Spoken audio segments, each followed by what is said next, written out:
Hello everybody, welcome back. Today as well we have got you another video, and in this video I'll show you how you can simply go ahead and web check in on Singapore Airlines. But before that, please do make sure to like our video, subscribe our channel, and yes, without any further delay, let's get into it. So for that matter, the very first step would be simply for you to access your singaporeair.com on your browser and simply get into the official website.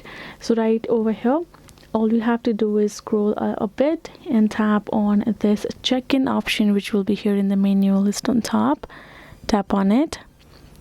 Now if you do so, it will simply open up this kind of a little form, which includes, you can choose to either web check-in with the booking reference. All you have to do is tap on the 6-character booking reference that you will receive after you're done booking, and your family's last name, right, as in passport accordingly, and tap on this check-in. You will be able to get check-in and simply follow the next prompts as it asks for you to complete your checking in.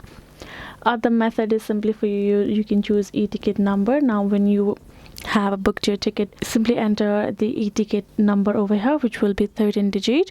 Go ahead, enter the number, and simply again enter the last or family name according to your passport, and tap on this check-in. Unfortunately, I do not have any information because I did not have booked yet. I can show you the further ones. But once you have entered the correct information, you will be able to simply web check in on Singapore Airlines. So that's it, guys. Hope this video was helpful to you all. Thank you so much for watching, and yes, I'll see you guys in our next video.